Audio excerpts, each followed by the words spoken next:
ફરી જીવી જાણ ભાગ 81 એકદમ બરોબર. નંદિનીએ હકારમાં માથું હલાવ્યું અને તે વધારે જોરથી રડવા લાગી. તે રીતસર હિબકા ભરતા બોલી, તું મને કેમ ભૂલી શકે કાર્તિક? તારી યાદોમાંથી હું કેમ જતી રહી? તું તો દાવો કરતો હતો કે તું મને બહુ પ્રેમ કરે છે, તો તું આટલી સહેલાઈથી મને કેમ મિટાવી શકે તારા ભૂતકાળમાંથી? શું આપણા એટલા બધા કિસ્સાઓ રહ્યા છે પ્રેમના કે તું આટલી તકલીફ અનુભવે છે કે હું તને ભૂલી ગયો હોઈશ? તેની યાદોને લઈને બેબાકળી બની ગયેલી નંદિનીને જોઈ કાર્તિક પૂછી રહ્યો. નંદિનીના આંસુ અટક્યા. તેણે પોતાનો હાથ કાર્તિકના હાથમાંથી લઈ લીધો અને ખામોશ બની ગઈ. અને બોલે પણ શું? તેના અને કાર્તિકના વચ્ચેના સંબંધમાં માત્ર પ્રેમ કાર્તિકે જ આપ્યો હતો. પ્રેમ આપવો કાર્તિકનો સ્વભાવ રહ્યો હતો, જ્યારે એ જ પ્રેમનો વિરોધ કરવો નંદિનીની આદત બની ગઈ હતી. અને એ આદત પણ એટલે જ બની હતી કદાચ કે નંદિની જાણતી હતી કે કાર્તિક તેનું સ્થાન બીજા કોઈને નહીં આપે. તે મારા પ્રશ્નનો જવાબ ન આપ્યો. કાર્તિકે મૌન નંદિનીને ફરી પૂછ્યું.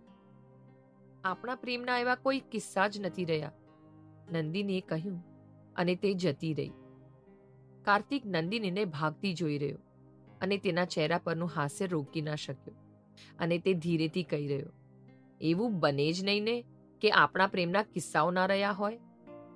હંસાબેન બેધ્યાન ચાલી રહ્યા હતા.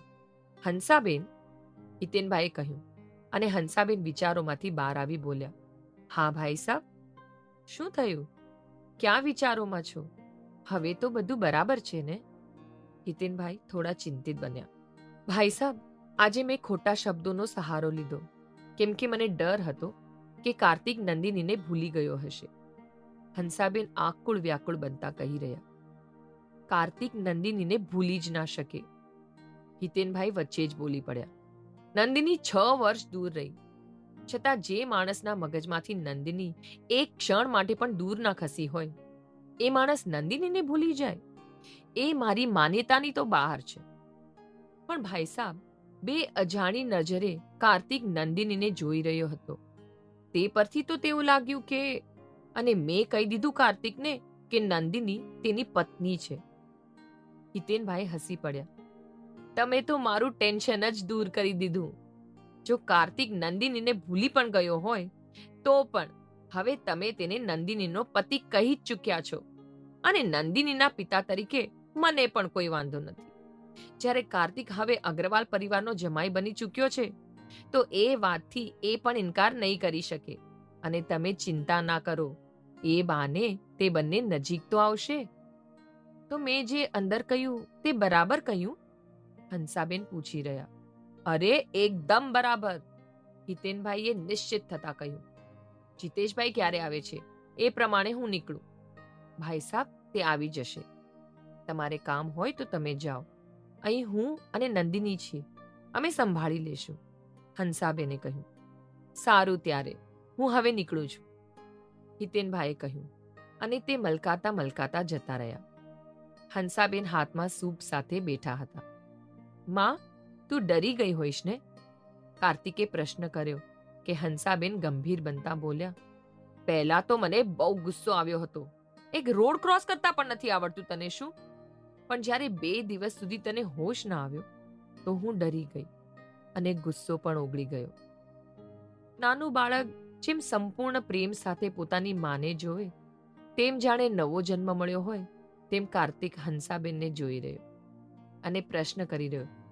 માં, નંદિની તારા જેવી જ છે, એટલે શું હું તેના પ્રેમમાં પડ્યો હોઈશ? એ તો તને ખબર, પણ હા, નંદિની છે અમુક બાબતોમાં મારા જેવી જ. તે પણ કોઈ પણ પરિસ્થિતિમાં જીવી જાણવામાં માને છે અને હું પણ, હંસાબેન કહી રહ્યા. કે કાર્તિકે ફરી પ્રશ્ન કર્યો. તારા અને મોમના પ્રેમમાં મારાથી ક્યારે કોઈ ભેદભાવ ન થાય એટલા માટે જ તે પપ્પાનું ટ્રાન્સફર આજ સુધી થવા ના દીધું ને? જ્યારથી હોશમાં આવ્યો છે ત્યારથી નાના બાળકની જેમ કેટલાય પ્રશ્નો કરે છે તું, હંસાબેને વાત ટાળતા કહ્યું અને સૂપ ભરેલી એક ચમચી કાર્તિક તરફ લંબાવી. કાર્તિક સ્મિત સાથે સૂપ પી રહ્યો અને તેને કંઈ યાદ આવતા ફરી પ્રશ્ન કર્યો.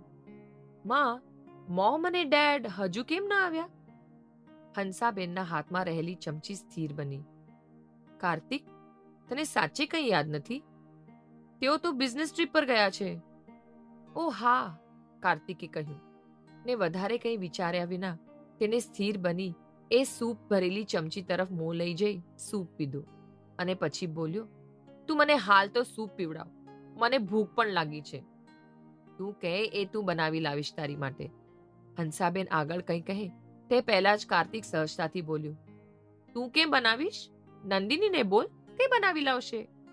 અરે હા, હંસાબેન વધારે શું કહે, તે તો પોતાના એ મીઠા જૂઠમાં ફસાઈ ગયા હોય તેવું અનુભવી રહ્યા. હા, તો હું નંદિનીને કહીશ, એ બનાવી લાવશે, બસ.